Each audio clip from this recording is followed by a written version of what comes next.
આ જીવન ગાથા એ મહાન વ્યક્તિની છે જેમની સ્મૃતિમાં આ સ્મારક નિર્માણ કરાયું છે.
પહેલાના ભાગમાં આપણે જોયું જુહુની ઘટનાઓ ભાગ 2 નાયરનો ભક્તિ વેદાંત સ્વામીના પ્રતિ દુર્વ્યવહાર. હવે આગળ.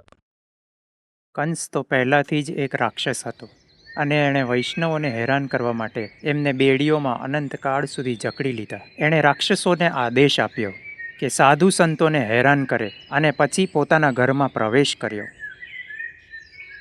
પણ આવા કર્મોથી પોતાની જ આયુ ઘટે છે. રાક્ષસોએ પોતાનું કામ શરૂ કરી દીધું અને એક એક કરીને મૃત્યુને પ્રાપ્ત થતા ગયા. સાધુ સંતોને હેરાન કરવા પર કેવળ અકાલ મૃત્યુ જ નથી થતી. આ કામ એવું હોય છે કે આને કરવાવાળાની સુંદરતા, એનું નામ અને એના ધાર્મિક સિદ્ધાંત પણ દમ તોડવા માંડે છે. અને કોઈ ભક્ત વિરુદ્ધ અપરાધ તો પરમપિતા પરમાત્માના વિરુદ્ધ કરવામાં આવેલા અપરાધથી પણ મોટો છે. અને વિષ્ણુ રૂપમાં ભગવાનના ચારે હાથોમાં એક એક શસ્ત્ર છે.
અરે આ તમે શું કરી રહ્યા છો? આ એક ગેરકાયદેસર મંદિર છે અને મહાનગરપાલિકાએ આને પાડી નાખવાનો આદેશ આપ્યો છે. ના, તમે આવું ના મારી પાસે આદેશ છે. ચલો એ બાજુ બધું તોડવાનું શરૂ કરો. ચલો ચલો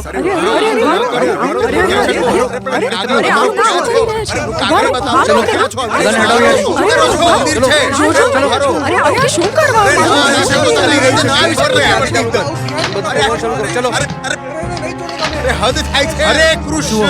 આ પત્રમાં લખ્યું છે કે આ મંદિર ઇસ્કોનનું છે અને ઇસ્કોનને ભારત સરકારની પરવાનગી મળેલી છે. જુઓ જુઓ જુઓ તો ખરા.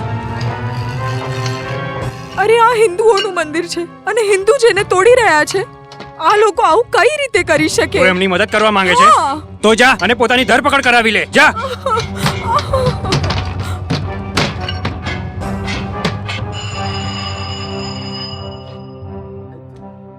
હેલો. મહાદેવ્યા મહાદેવ્યા, હા, આપ કોણ છો? હું મનસ્વી છું. તમે ક્યાં છો? હું મારા કાર્યાલયમાં છું.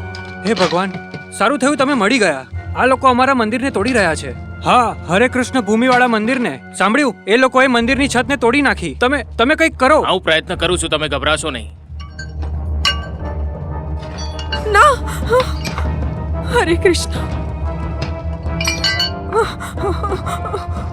હરે ગોવિંદ. હેલો, ઠાકરે સાહેબ સાથે વાત કરી શકું છું? બહુ જરૂરી છે.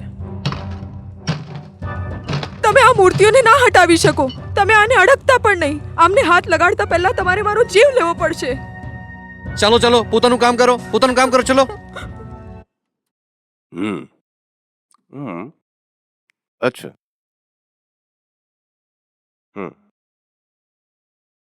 ઠીક છે, હમણાં જોઉં છું હું. છોડી દો મને. હટો. ઉભા રહો, મને બચાવો. હટો. અરે છોડો, ચાલો અહીંયાથી. છોડો. ચાલો. મને છોડી દો. ચાલો. અરે ના.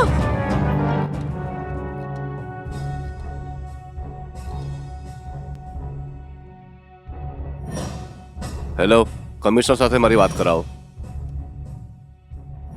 આ શું થઈ રહ્યું છે? મારા શહેરમાં હિન્દુઓનું મંદિર તોડવામાં આવી રહ્યું છે. આ શું છે? હું સમજો નહીં ઠાકરે સાહેબ. મને ખબર મળી છે કે મહાનગરપાલિકાના હિન્દુ અધિકારીના આદેશથી જુહુના હરે કૃષ્ણ મંદિરને તોડવામાં આવી રહ્યું છે.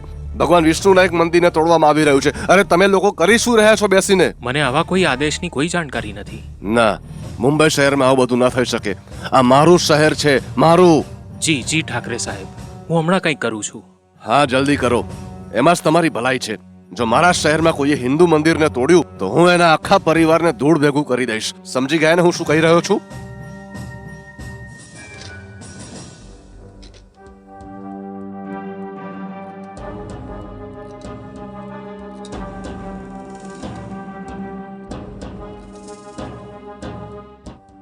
ભોંસલે, જી સાહેબ. મેં સાંભળ્યું છે કે તમારા માણસો જુહુમાં એક મંદિર તોડી રહ્યા છે.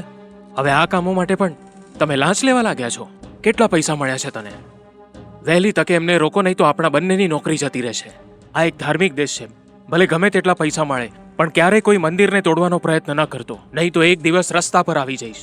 હવે એમને તરત રોકો. આ મારો આદેશ છે. જી જી, હું હમણાં તરત જ કંઈક કરું છું.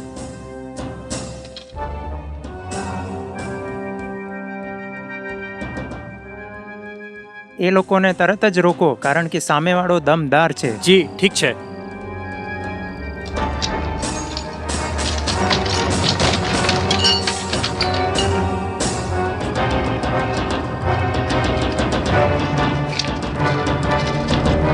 આને તોડી નાખો. કહ્યું ને, વેદીને તોડી નાખો. જુઓ છો શું? તોડો. ઉભા રહો, આ નવો આદેશ છે.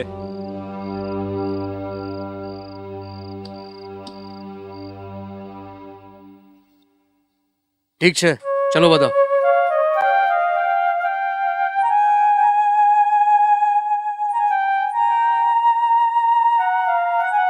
ઇસ્કોન સાથે સહાનુભૂતિ રાખવાવાળા આજીવન સદસ્યોને ભેગા કરો. જનતામાં પ્રચાર કરીને આ હુમલાનો વિરોધ કરો. આના માટે જવાબદાર લોકોને ખુલ્લા પાડો. સમય પર સહાયતા કરવા માટે બાલાસાહેબ ઠાકરેનો ધન્યવાદ કરો, કારણ કે એમના કારણે જ આપણું મંદિર બચ્યું છે. સદાજીવતલાલ વિશ્વ હિન્દુ પરિષદના અધ્યક્ષ છે. એમને આપણી સહાયતા કરવી પડશે, કારણ કે એમનું સંગઠન હિન્દુ ધર્મની રક્ષા માટે જ બનાવવામાં આવ્યું છે. જ્યારે મુંબઈના લોકો આપણી ઘટના જાણી લેશે ત્યારે એ આપણો સાથ આપશે. હા, મંદિરને ફરીથી બનાવવાની તત્કાલ વ્યવસ્થા કરો. બસ થોડાક લોકો આપણા રૂપિયા પાછા આપ્યા વગર આપણને એ ભૂમિથી ભગાડી દેવા માંગે છે. એ ક્યારેય સંભવ નહીં થાય. રાક્ષસોનો વિનાશ થશે અને ભક્તોની જીત. જોયું? આ બધી શ્રી કૃષ્ણની જ મહિમા છે. તું ઘબરાઈશ નહીં. સમજી ગયો? જી પ્રભુપાદ. હરે કૃષ્ણ.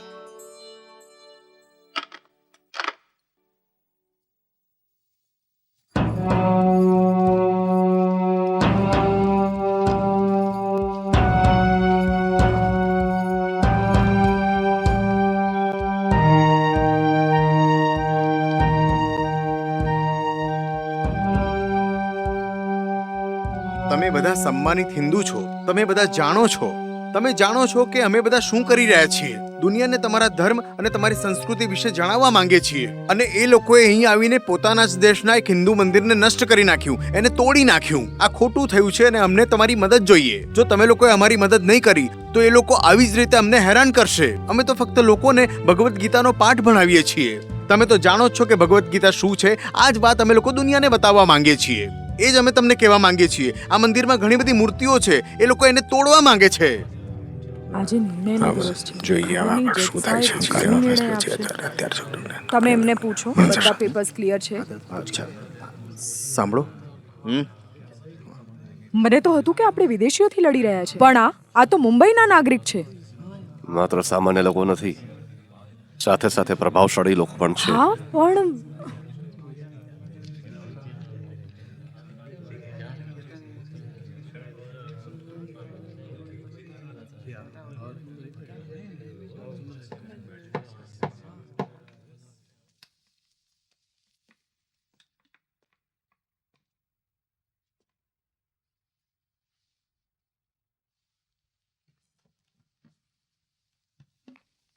હવે માનનીય ન્યાયાધીશ શ્રી નયનજી જુહુમાં બનાવેલા મંદિર પર પોતાનો ફેસલો સંભળાવશે. આ મામલો international society of Krishna consciousness અને મુંબઈ જુહુ નિવાસી શ્રીમતી નાયર વચ્ચે ચાલી રહી હતી. મેં આ કેસને ધ્યાનથી સમજ્યો છે. ક્યારેક ક્યારેક અમારી સામે આવા કેસ આવે છે જેની સાથે દેશની વિરાસતની પ્રતિષ્ઠાનો સંબંધ હોય છે અને જે આપણી ધાર્મિક વિરાસતનો અરીસો પણ હોય છે. નગરપાલિકા અને ન્યાયાલયના આદેશને ન માનીને ઇન્ટરનેશનલ સોસાયટી ઓફ કૃષ્ણ કોન્શિયસનેસે ગુનો કર્યો છે. પણ એની સામે કંઈ નથી જે રીતે મહાનગરપાલિકાએ જવાબી પગલાં લીધા. મને ખબર પડી છે કે ત્યાં મંદિર બની ગયું હતું અને જે બની ગયું એ બની ગયું. કોઈ પણ મંદિરને નહીં તોડી શકે. કેસ નામંજૂર. હરે કૃષ્ણ, હરે કૃષ્ણ, હરે કૃષ્ણ, હરે કૃષ્ણ.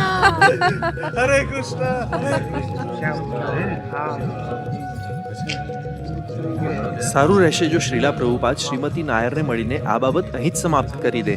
હા, પ્રભુપાદની પણ એવી જ ઈચ્છા છે. ક્યારે પરત થવાના છે? 2 અઠવાડિયા પછી. હું મળવાની વ્યવસ્થા કરાવું છું. ઠીક છે. જુઓ, અમને અત્યારે તરત 12 લાખ રૂપિયા આપી દો અને અને આના સિવાય વિલંબિત ચૂકવણીના બીજા 50,000. ચલો, અમે તમારી વાત માની લઈએ છીએ, પણ એમને આ વિશ્વાસ આપો કે ભવિષ્યમાં અમારી સાથે દગો નહીં થાય.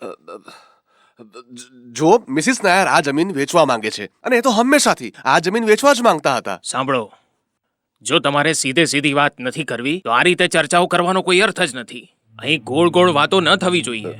કઈ ગોળગોળ નથી, તમે જ મારું અપમાન કરી રહ્યા છો. જુઓ, જો તમે જમીન વેચવા માંગો છો તો અમે ખરીદવા માટે તૈયાર છીએ, પણ જો તમારા મનમાં બીજું કંઈ ચાલતું હોય તો તમારો અને અમારો સમય વેડફશો નહીં. શ્રીલા પ્રભુપાદ બહુ વ્યસ્ત વ્યક્તિ છે. તેઓ અહીં એ રમત માટે નથી આવ્યા જે રમત તમે તમારા પતિ સાથે રમી રહ્યા હતા.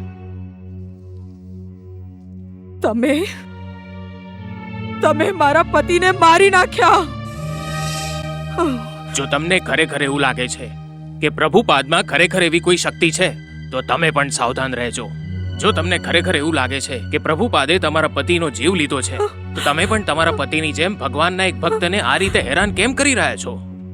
પ્રભુપાદની રક્ષા ભગવાન શ્રી કૃષ્ણ સ્વયં કરે છે અને ભગવાન એમના ભક્તોની સાથે થયેલા દુર્વ્યવહારને ક્યારેય સહન નથી કરતા.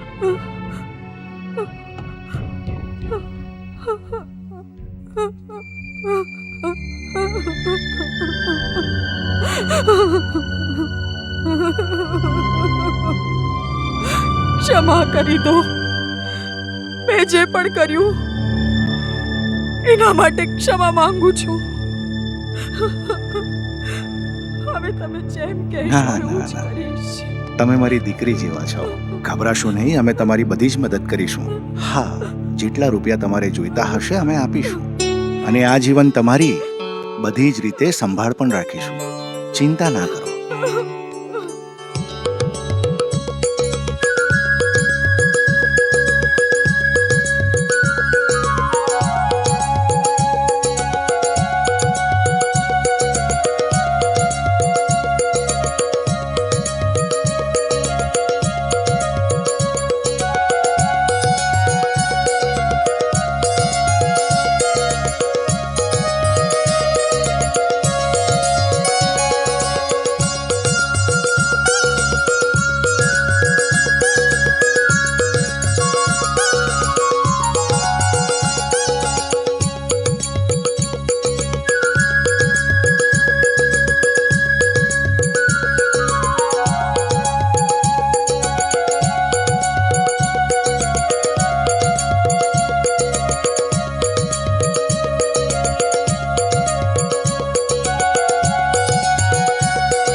મહાન સાહિત્ય માત્ર પશ્ચિમી દેશોની ભેટ નથી. દાર્શનિક હેગલે ઓળખ્યું કે વિશ્વભરમાં જાણીતા મહાન કાર્યોમાંથી મોટાભાગના તો ભારતની જ ભેટ છે. હું પાછલા વર્ગોમાં પણ કહી ચૂક્યો છું કે 19મી અને 20મી સદીના વિચારકો અને લેખકોને એક એવી પ્રાચીન સંહિતા પ્રાપ્ત થઈ જેણે એમને મંત્રમુગ્ધ કરી એમના પોતાના કેટલાક કાર્યો માટે પ્રેરિત કર્યા. આ ગ્રંથ ભારતની બાઇબલ છે અને એ ઓળખાય છે ભગવદ્ ગીતાના નામથી, જેનો અર્થ છે ઈશ્વરનું ગીત.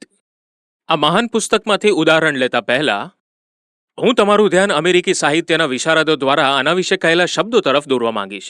રાલ્ફ વોલ્ડો ઇમર્સન, જે ન્યૂ ઇંગ્લેન્ડમાં રહેવાવાળા 19મી સદીના એક મહાન લેખક અને કવિ છે, એમણે 1848માં પોતાના જર્નલમાં ભગવદ્ ગીતા વિશે આ શબ્દો લખ્યા: હું ભગવદ્ ગીતાનો એક અનન્ય દિવસ માટે ઋણી છું. લાગતું હતું જાણે એક આખું સામ્રાજ્ય અમારી સાથે વાતો કરતું હોય. કંઈ પણ નાનું અને અયોગ્ય નહીં, પણ વિશાળ, ગંભીર અને અનંત હતું. કોઈ બીજા યુગ અને માહોલમાં પનપેલી એક પ્રાચીન બુદ્ધિમત્તાનો અવાજ એ તમામ પ્રશ્નોનો ગંભીરતાપૂર્વક નિર્ધાર કરે છે જે આપણી સાથે સદાય અથડાયા કરે છે. હવે આ શબ્દોથી ખબર પડે છે કે એમર્સન માટે ભગવદ્ ગીતા કેટલી ઉચ્ચ કોટીની હતી. અને તેઓ એકલા જ ન હતા. એમના સાથી મહાન દાર્શનિક અને લેખક હેનરી ડેવિડ થોરોએ ગીતા વિશે ત્યારે આવા આશ્ચર્યજનક શબ્દો વિશે લખ્યું જ્યારે એ વોર્ડન બોન્ડની પ્રકૃતિમાં હતા: હું ગીતાના વિશાળ અને પારલૌકિક દર્શનમાં પોતાના જ્ઞાનને સ્નાન કરાવું છું. એના આવ્યા પછી પણ વર્ષો વીતી ગયા તો પણ આની તુલનામાં આપણો આધુનિક સંસાર અને એનું સાહિત્ય તુચ્છ અને નગણ્ય પ્રતીત થાય છે. એ શું હતું જેને આ મહાન લેખકોને આકર્ષિત કર્યા? ભાગવત ગીતાની બાજુ. મને માફ કરજો, હું સાચો ઉચ્ચારણ નથી કરી શકી રહી. મને ખબર છે. તમારા સંસ્કૃતના ઉચ્ચારણનો પ્રયાસ સારો હતો. આ ભગવદ્ ગીતા છે. તમે ફરી પ્રયત્ન કેમ નથી કરતા? ભાગવત ગીતા. આ સારું છે અને તમારો પ્રશ્ન પણ ઉત્તમ છે. સંભવતઃ ગીતાએ એમના માનવીય અનુભવોના એ દ્વાર પણ ખોલી નાખ્યા જેને આ લોકો પશ્ચિમમાં પણ અનુભવી નથી શક્યા. હવે આના કેટલાક અંશોને સમજવાનો પ્રયત્ન કરીએ.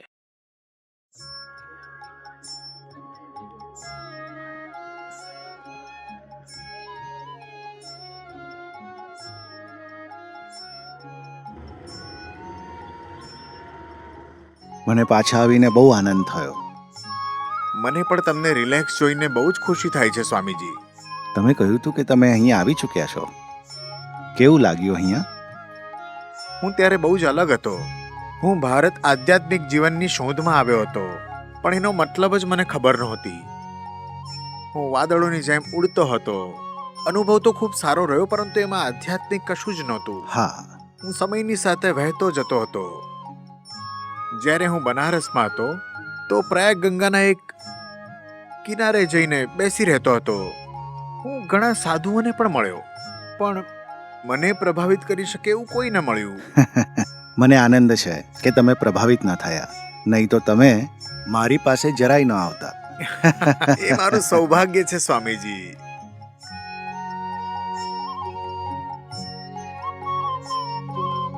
મને એટલો વધારે થાક લાગે છે તો પણ મને ઊંઘ નથી આવી રહી. આ શું છે? એક લાંબી જહાજ યાત્રા પછી આવું જ થાય છે. અચ્છા, એમ? એને જેટલેગ કહે છે. ઓહ. 1-2 દિવસ સુધી તો તમે સૂઈ પણ નહીં શકો, પણ થાક જરૂર રહેશે અને પછી તમને એકદમ સ્વસ્થ લાગશે. હું સમજી ગયો, આવું જ થાય છે. આહ, આહ. હા. પ્રણામ સ્વામીજી. ઓહ, પંડિતજી, કેમ છો? તમે સારી રીતે વિશ્રામ કરી લીધો સ્વામીજી? સારી રીતે તો નહીં, હું ખૂબ જ થાક અનુભવી રહ્યો છું અને ઊંઘી નથી શકતો. કીર્તનાનંદ કહે છે કે લાંબી હવાઈ યાત્રા પછી ઘણીવાર આવું બધાને થતું હોય છે. એ લોકો એને જેટલેગ કહે છે. હું સવારે અમુક લોકોને મળવા ગયો હતો, બસ હમણાં જ આવ્યો છું. ઓહ, હવે તમે જઈ શકો છો. હું અહીંયા થોડી વાર બેસીને પંડિતજી સાથે વાતો કરીશ. ધન્યવાદ સ્વામીજી. તો અમેરિકા કેવું લાગ્યું સ્વામીજી? ખૂબ જ સારું લાગ્યું. બહુ બધા યુવક યુવતીઓ કૃષ્ણના ભક્ત બની રહ્યા છે, જ્યારે કે એમને પહેલાથી નથી ખબર કે કૃષ્ણ કોણ છે. મારા પ્રચારના કારણે તેઓ માનવા લાગ્યા છે કે કૃષ્ણ જ પરમ પરમેશ્વર છે અને એ લોકો એમના સન્મુખ સમર્પિત થવા લાગ્યા છે. જુઓ કૃષ્ણ પંડિતજી, મારો અતૂટ વિશ્વાસ છે કે એક દિવસ શ્રી ચૈતન્ય મહાપ્રભુજીની ભવિષ્યવાણી અવશ્ય પૂરી થશે. ભારત આવ્યા પછી સ્વામીજીને સમજવામાં વધારે આસાની થઈ ગઈ. અહીં આવીને ખબર પડી કે તે ભગવાનના કેટલા નજીક છે. કીર્તનાનંદ, કીર્તનાનંદ, આવ્યો સ્વામીજી. તમે કૃષ્ણ પંડિતને તમારા હરે કૃષ્ણનું રેકોર્ડ તો વગાડીને બતાવો. તમે જ્યારે આને સાંભળશો તમને બહુ આનંદ થશે. હું સાચું કહું છું.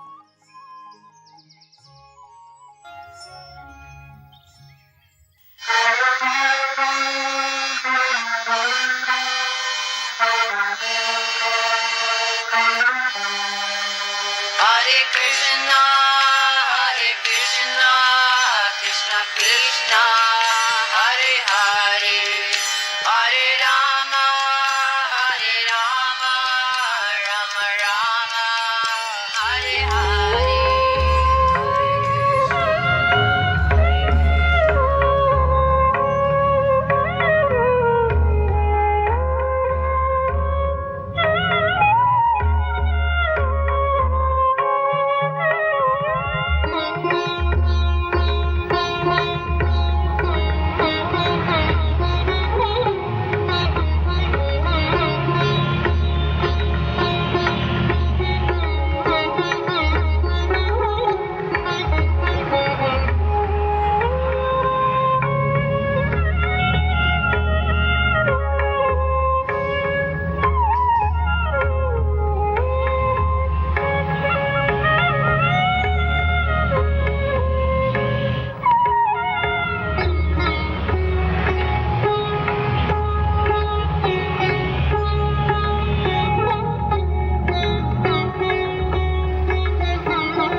જ્યારે હું અમેરિકામાં ગયો ત્યારે મેં એવું વિચાર્યું પણ ન હતું કે ત્યાં મને કઈ રીતની પ્રતિક્રિયા મળશે. શરૂઆતમાં થોડું અઘરું જરૂર હતું, પણ કૃષ્ણનો આશીર્વાદ હંમેશા મારી સાથે હતો. ત્યાં પહોંચવા પર મને એ પણ નથી ખબર કે હું રોકાઈશ ક્યાં, શું ખાઈશ, પણ મારા પરમ મિત્રના દીકરા ગોપાલે મારો એના ઘરે રોકાવાનો પૂરેપૂરો પ્રબંધ કર્યો. અને જ્યારે હું ત્યાં પહોંચ્યો, એની પત્ની અમેરિકન હતી જેનું નામ સેલી હતું. એ બહુ સારી છોકરી હતી અને એકદમ મારી છોકરીની જેમ એ મારું ધ્યાન રાખતી હતી. એ પેન્સિલ્વેનિયાના એક નાનકડા ગામ બટલોનમાં રહે છે. ત્યાંના લોકોથી પણ મને ખૂબ જ પ્રેમ મળ્યો. તેઓ રોજ મારા પ્રવચન માટે આવતા હતા અને ઘણીવાર તો એમને મને એમના ઘરે આમંત્રણ પણ આપ્યું. હજારો લોકોએ અમારા આદર્શને અપનાવ્યો અને કૃષ્ણના અનન્ય ભક્ત બની ગયા. મેં એમાંથી કેટલાય લોકોને દીક્ષા પણ આપી છે.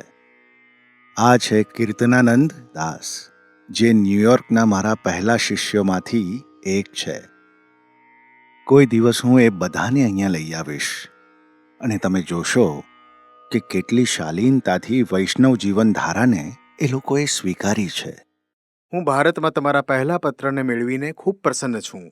જ્યાં સુધી ભગવદ્ ગીતાનો પ્રશ્ન છે, એને જેટલું જલ્દી સંભવ થાય એટલું પૂરું કરી દો. ભલે હું મૃત્યુના માર્ગ ઉપર અગ્રસર છું, તેમ છતાં હું ભગવદ્ ગીતાને અમેરિકામાં પ્રકાશિત થતા જોવા માંગુ છું. અલગાવના સંદર્ભમાં હું પણ બિલકુલ એવો જ અનુભવ કરી રહ્યો છું. પારલૌકિક ક્ષેત્રમાં વિરહની અનુભૂતિ મિલનની અનુભૂતિ કરતાં વધારે મહત્વની છે. હું જાતે પણ બને એટલા જલ્દી અમેરિકા જવાનો પ્રયાસ કરી રહ્યો છું. તમારા દેશ સાથે મારો એક આકર્ષણનો સંબંધ છે. અને વાત રહી તમારી અધ્યાપક પદ સ્વીકાર કરવાની દુવિધાની, કૃષ્ણ ઈચ્છે છે કે દરેક વ્યક્તિ પોતાની યોગ્યતાનો યથાસંભવ ઉપયોગ કરે. તો કૃષ્ણએ એમને યુદ્ધ માટે પ્રોત્સાહિત કર્યા. એમણે ક્યારેય નથી કહ્યું કે તું બેસ, હું તારા માટે બધું કરી દઈશ. એક અધ્યાપકનું પદ હંમેશા પ્રભુત્વવાળું હોય છે અને સાથે તમારું સંપાદનનું કાર્ય પણ ચાલતું જ રહેશે. મને લાગે છે કે તમારે પદ સ્વીકાર કરી લેવું જોઈએ. હું મુંબઈ પણ જઈ રહ્યો છું, કારણ કે સિંધિયા લાઇનમાં છૂટ મેળવવા માટે હું મેનેજિંગ ડિરેક્ટરને મનાવી શકું. આશા છે કે તમને સારું લાગ્યું હશે. સદાય તમારો શુભચિંતક ભક્તિ વેદાંત સ્વામી. જય સ્વામીજી.